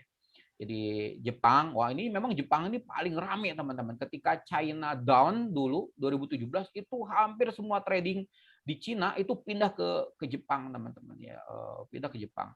Terus Denmark yang gede-gede ya, Rusia udah jelas lah ya dengan Ethereum-nya itu. Korea Selatan teman-teman, Finlandia. Nah itu beberapa negara yang menghalalkan e-commerce-nya itu menggunakan Bitcoin. Nah, makanya kayak Apple Pay, Amazon mereka nerima Bitcoin. Banyak di luar. Cuma kalau misalnya ada satu perusahaan e-commerce di Indonesia, kemudian legal standing-nya di Indonesia ya. Jadi maksudnya ini perusahaan PT, CV, koperasi apa gitu kan ya, yayasan legal standing-nya di Indonesia, kemudian dia bikin e-commerce, kemudian dia menerima alat pembayaran cryptocurrency, hati-hati Anda ya, Anda berhadapan dengan pemerintah teman-teman itu ya. Kira-kira gitu ya, nyambung ya jawabannya Pak Ahmad? Siap, siap, siap. Ya Kira-kira Pak. gitu bukan Dek? Ya Pak. Ya. Terima kasih. Silakan. Banyak. Ya. Kalau ini Pak Rai, kalau di tempat kami ini kan dekat Malaysia, ada namanya daerah Sebatik. Nah di sini juga ada masyarakat Sebatik yang hadir di sini. Jadi di sana itu terakhir kami melakukan penelitian itu posisinya 78% menggunakan rupiah. Terakhir. Nah, berarti kan ada yang menggunakan ringgit ya. I know. Sebagai alat tukar, dan itu masih terjadi kalau Pasti. kalau itu. Perbatasan tuh. Baru-baru perbatasan di Bali juga. Ya. Di Bali nerima Bitcoin perang-perangan di hotel. Ya, silakan berikutnya yang ingin bertanya. Bapak Ibu dosen mungkin ya. Jadi kalau pribadi nggak ada masalah Pak. Bukan nggak ada masalah ya. Mungkin pemerintah juga nggak minat kalau menyerang pribadi. Tapi yang kita bicarain corporate Pak Ahmad ya. Saya kalau ngomong corporate ya Anda harus hati-hati gitu. Misalnya punya satu hotel di Bali gitu ya. Terus menerima mata uang asing. Sebenarnya bisa jadi sasaran undang-undang tersebut sebenarnya menurut saya. Gitu. Ya. Boro-boro yang kayak gitu kemarin aja urusan yang di Bekasi itu kan. Apa sih kemarin tuh Bekasi dia itu urusan kecil aja kayak pasar mingguan kayak gitu jadi rame kan. Ini dasar ayo pasar Karya ya itu yang pasar itu dirham. Ini dasarnya sebenarnya. Walaupun sebenarnya Undang-Undang 46 itu menyatakan 10 rupiah itu sandarannya 5 gram. Jadi 1 rupiah itu ekuivalen dengan setengah gram emas. Itu ada di Undang-Undang 46. Ori. Ya. belum. Ya. Monggo Pak, kalau ada yang lain Pak. Ya silakan Bapak Ibu dosen, mungkin ini kita masih ada waktu lagi sebelum dilanjut. Ada, silakan. Yang kalau tidak mau langsung bisa lewat chat ya. Ini ada Bapak Ibu dosen mungkin malu-malu. Pak Rai, Kang Rai, saya mau tanya gini Kang Rai. Ini kan kalau kalau Pak Ahmad yang nanya berat nih masalahnya ini. Ya, saya menunggu ini aja, menunggu. Monggo Pak, lanjut Pak. Jadi kalau di saham itu kan ada fundamentalnya Kang Rai ya. Jadi kalau ada teknikalnya tadi kan sudah Kang Rai tunjukkan tuh teknikalnya. Nah, kalau misal ya kita mau lihat fundamentalnya si Ethereum, si apalagi itu Polkadot, itu bisa nggak? Sehingga kita mau tambah yakin bahwa ini perusahaan memang bagus dan layak dibeli gitu komoditasnya. Bisa nggak? Betul. Jadi memang saya ini dulu player forex Pak sebelum tobat. Terus sebelum kawin tuh dulu ini player forex karena saya senang dengan urusan teknikalnya sebenarnya. Saya tuh senang banget dengan urusan teknikalnya, urusan pluginnya segala macam robot-robot ya istilah. Nah itu kita tahu. Jadi sebenarnya kalau kita ngomongin cryptocurrency itu padanannya forex Pak ya. Padanannya forex, nggak mungkin padanannya saham sebenarnya ya, nggak mungkin padanannya saham ya. Jadi padanannya forex. Nah kalau kita bicara forex exchange ya mata uang asing. Jadi kalau teman-teman yang pernah bermain di bursa forex ya khususnya berjangka ya ataupun yang fisik ya, itu pasti kita itu selalu monitor berita fundamental di mana mata uang itu ya, di mana mata uang itu diproduksi ya. Jadi misalnya kita bermain USD GDP lah ya gitu ya. Kita bermain USD GDP. Itu pasti kita bakal monitor berita apapun yang keluar dari Amerika dan Inggris ya. Jadi berita yang muncul dari Amerika dan Inggris pasti bakal menggerakkan mata uang itu. Kalau beritanya positif dari US, pasti GDP tertekan. Kalau beritanya bagus dari Inggris, USD yang tertekan, mungkin seperti itu, teman-teman. Ya, jadi fundamentalnya kalau misalnya di forex exchange itu kelihatan banget, ya. Misalnya kita ngomongin GDP, orang bilang si gajah, kalau orang bilang GJ gitu kan. Jadi kalau mau di forex orang bilang GJ berarti GDP lawan yen. Nah, itu yen itu teman-teman dari zaman dulu dia volatil banget tuh, pasarnya tuh tiap hari tuh orang Jepang tuh memang karena mungkin dia penemu candlestick gitu kan ya. Jadi dia itu cukup lihat chart aja dia tahu hari ini pasar naik atau turun. Nah, itu jelas berita apapun yang muncul dari Jepang, berita baik, berita buruk ya. Jadi misalnya berita hanya berita tentang bahwa pengangguran meningkat. Nah, itu pasti si yen-nya tertekan ya. Berita buruk tertekan. Jadi memang kalau misalnya saham jelas laporan keuangan, forex jelas ada negara berita-berita fundamentalnya. Nah, Bitcoin, cryptocurrency ini agak membingungkan. Jadi fundamentalnya yang mana gitu ya? Karena tidak ada negara yang mengotorisasi ya. Cuma ada berita-berita selama ini ya. Nah, contoh 2017 itu berita merah tuh. Karena banyak negara ngeluarin kartu merah kayak China tidak boleh buy sell di China. Mining boleh. Mining kripto boleh gitu kan. Wah, itu terjadi ras besar-besaran teman-teman. Bitcoin tuh tertekan jatuh banget itu di 2017 itu. Indonesia ikut-ikutan jelas ya bikin pengumuman. Negara lain juga sama bikin pengumuman kartu merah terhadap Bitcoin atau cryptocurrency. Akhirnya Bitcoin tertekan. Jadi sebenarnya penekan fundamentalnya kalau beberapa saat yang lalu negara sebenarnya. Negara itu jadi musuh terbesar utamanya cryptocurrency sebenarnya negara sebenarnya. Jadi cryptocurrency ini ya ini musuhnya. Jadi kalau saya bahasa sederhananya gini ya teman-teman. Ini Bitcoin siapa musuhnya? Musuhnya semua central bank. Semua central bank ya. Central bank ini benar-benar musuh banget sama si cryptocurrency karena tidak ada yang mengandalkan. Tidak ada yang mengandalkan. Gimana kalau misalnya terjadi gonjang-ganjing ini Bitcoin tuh dianggap nyetak duit sendiri masalahnya gitu kan ya. Tapi ya itu jelas ya fundamental negara. Jadi berita-berita jelek tentang cryptocurrency itu pasti menekan pasar cryptocurrency. Ya. Nah, ketika Indonesia mengeluarkan peraturan tentang 2018 itu yang Kementerian Perdagangan, oh itu berita bagus. Oh itu fundamentalnya itu wah Pak Ahmad aja langsung semangat kan karena ketika regulasinya ada wah orang-orang semangat di Indonesia wah asik nih regulasinya ada itu langsung tuh wah biarpun tidak high ya tapi istilahnya pasar langsung merespon gitu wah Indonesia sekarang menetapkan cryptocurrency sebagai komoditi oke lah tidak boleh sebagai alat pembayaran tapi sebagai komoditi aset investasi nah itu beritanya baik seperti itu kemudian yang heboh-heboh jadi kayak kemarin Elon Musk gitu ya, nah itu dia beli segitu gedenya, itu langsung tuh pasar bergerak apalagi ya banyak sih, mungkin itu ya Pak Ahmad ya, mungkin ada yang saya tidak tahu juga nih fundamental, tapi pasti lawannya negara. Lawannya negara, karena tidak ada negara manapun yang mau kehilangan aset uangnya, gitu. Kira-kira gitu Pak Ahmad. Ya, terima kasih Pak. Silakan Bapak Ibu ya yang masih di dalam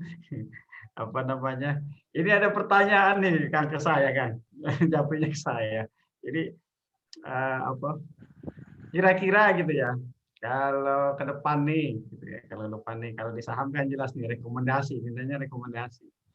Kira-kira kalau mau beli sekarang ini invest nih kita rekomendasikan kemana nih Kang? Saya rekomendasikan Bitcoin Bitcoin ya, buat pemula. buat pemula. Karena yang paling, jadi kayak kita belajar bermain di forex kan kita tahu. Kalau pengen aman, beli aja Swiss tuh. Dulu ya sebelum ada euro ya. Itu Swiss tuh Swiss tuh jarang bergerak dia. Santai gitu kan. GDP USD juga termasuk tidak volatil ya gitu kan. Semalam paling naik sampai 100 poin gitu kan. Turun lagi. Jadi kita kan buat investor awal tuh kan paling ngeri kalau lihat naik turun nggak karuan ya. Memang kalau buat pemula Bitcoin Pak Ahmad ya. Menurut saya buat sekarang ya Bitcoin ya.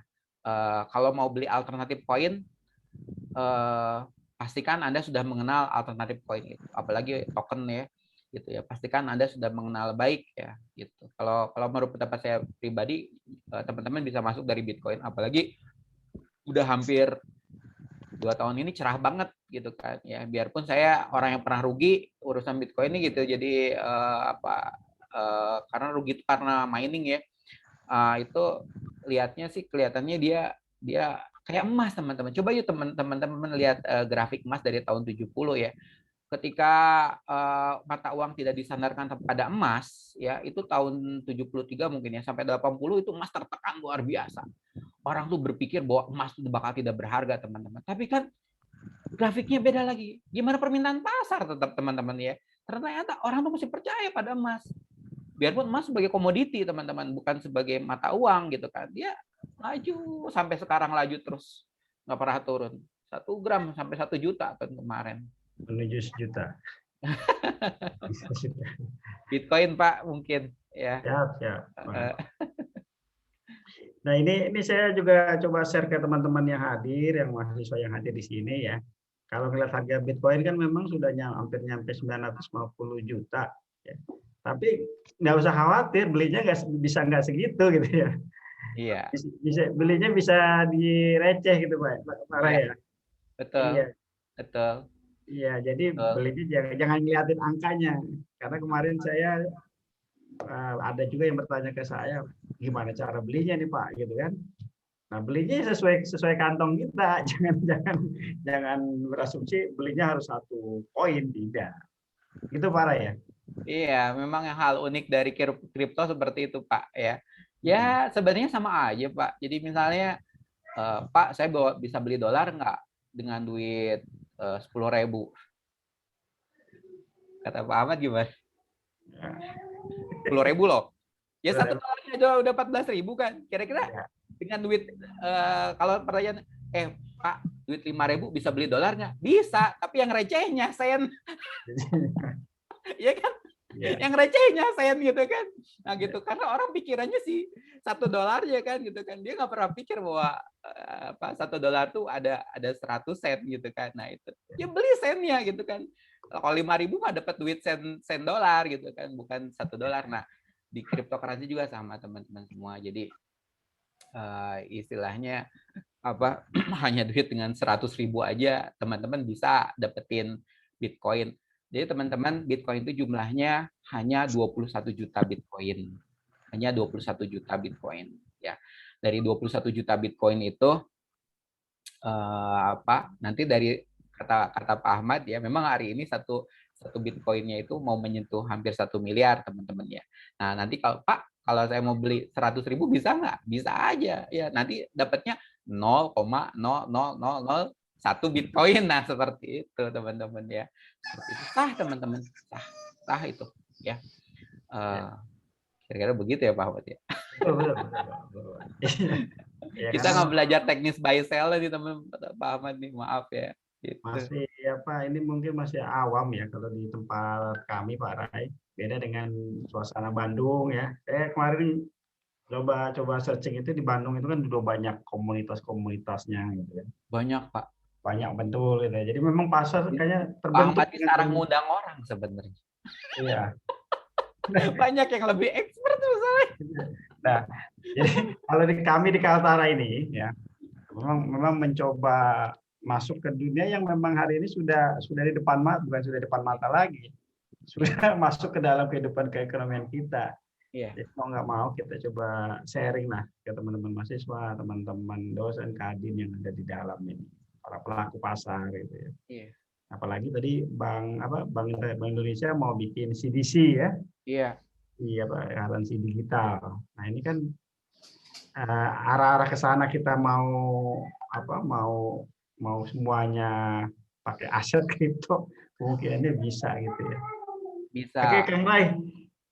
Ada lagi Kang Rai yang mau disampaikan, silakan. Ya, paling teman-teman semua, kalau teman-teman mau mengenal cryptocurrency, mulailah dari regulasi, teman-teman ya. Jadi, alhamdulillah negeri kita yang tercinta ini punya regulasi tentang cryptocurrency. Cryptocurrency ini diregulasi oleh Kementerian Perdagangan di bawah lembaganya yang namanya Bapepti. Dia memposisikan cryptocurrency ini sebagai komoditi, teman-teman. Nah, mungkin teman-teman mulai dari situ, teman-teman. Menurut saya itu more safety buat sekarang, teman-teman. Mulai dari regulasi ya. Mulai dari regulasi. Mulailah dari tadi regulasi-regulasi yang saya tampilkan, teman-teman. Mungkin teman-teman nanti bisa cari ya. Karena urusan cryptocurrency ini ketika 2017 dan sebelumnya itu polemiknya besar banget di negeri ini, teman-teman ya.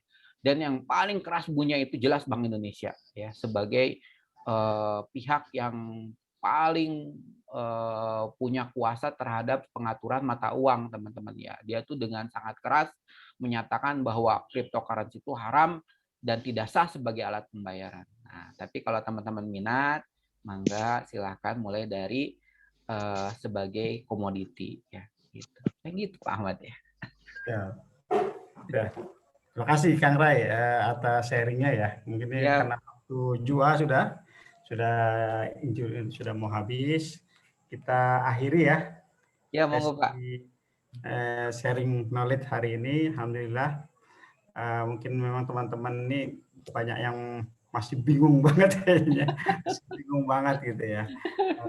Saya yakin sih di tempat kami ini komunitas pelakunya banyak gitu ya. Iya. Juga. Nah, terakhir untuk teman-teman mahasiswa dan teman-teman dosen ya. Ini saya sharing saja sedikit. Jadi dari teman-teman dosen di manajemen dan akuntansi terutama itu kita nyebutnya apa ya? Pemburu kripto. Jadi pemburu kripto. Jadi kalau kita nyari uang receh gitu, nyari uang receh aja kalau saat ini, kalau di kripto itu sangat gampang banget ya. 1 jam 2 jam mungkin bisa 100-200% gitu ya. Itu memungkinkan banget. Jadi tapi lagi-lagi ya tergantung orang. Ini high risk sekali ya. Iya. High risk banget. Jadi tapi beberapa teman sudah kalau di bahasa di saham itu kan taking profit ya, TP. Ya. TP ya. Dan ya, saya pribadi juga sudah melakukan itu ya. Jadi bukan kita bercerita berhalusinasi, tapi kita sudah praktikkan itu, karena kami di manajemen Kang Rai ya, itu kalau ngajar kayak kita yang nggak praktek kayaknya kita halusinasi gitu ya, berhalusinasi. Nah, jadi kita sebagai dosen juga harus praktik juga, bener nggak nih kegiatannya? Nah, benar yang disampaikan Kang Rai tadi ya, proses pengambilan uang, withdraw di cryptocurrency itu hitungannya menit. Kalau di saham T+2, kalau di reksadana 7 hari gitu. Nah, jadi banyak pilihan gitu ya, banyak pilihan sehingga terserah Anda yang mau menaruh investasinya di mana sesuai kebutuhan ya. Cukup Kang Rai ya? Iya Pak. Terima kasih. Ada closing statement Kang Rai? Nggak ada, cukup. Cukup ya? Tetap aman saja. Tetap aman Tetap saja. aman aja. Ya. Oke, kita kan main scalp gitu ya, main short ya, itu harus tetap aman aja. Saya kasihan banget teman-teman yang baru mengenal ya kayak sebenarnya kayak saya pernah lihat dengan mata kepala saya sendiri orang kehilangan 45 juta dulu tahun 2000 berapa ya, 2003 lah. Saya punya teman, dia baru lulus kuliah kemudian masuk ke pasar forex ya, diinvestasikan pakai duit pamannya. Itu saya lihat dengan mata kepala saya sendiri, dia kehilangan uang 45 juta hanya dalam tempo waktu 5 menit. 6 menit. Ya. 6 menit. Jadi ya sebenarnya kalau di pasar forex kan ada istilah buy sell ya, jadi semua bisa beli posisi mana saja. Cuma kalau di aset kripto ya kita sabar aja, jadi nggak akan kehilangan. Paling tungguin aja sampai dia naik lagi. Iya. Siap, siap. Ya sukses teman-teman semua ya, hati-hati aja, hati-hati. Ya. Terima Oke, kasih. Pak, monggo Pak. Tutup ya. Demikian Ya. teman-teman semua, Kang Rai, pertemuan pada hari ini semoga kita bisa bercerita kepada kerabat kita bahwa investasi dimanapun ada risikonya, ya. Jadi kalau investasi tidak menjanjikan risiko itu bohong, pasti bodong ya. Aset kripto sudah dijamin oleh Bapepti, jadi ada undang-undangnya, ya. Tapi walaupun ada undang-undangnya, tetap kita harus waspada juga gitu.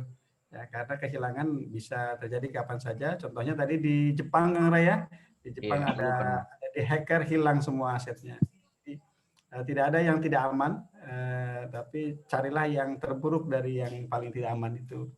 Demikian saya akhiri. Assalamualaikum warahmatullahi wabarakatuh. Salam. Waalaikumsalam warahmatullahi wabarakatuh. Waalaikumsalam. Penting ya, Kang Rai. Ya, Terima kasih. terima kasih Pak Ahmad. Terima kasih, Pak. Terima kasih, Pak. Makasih, Pak. Pak. Terima kasih, Pak Rey.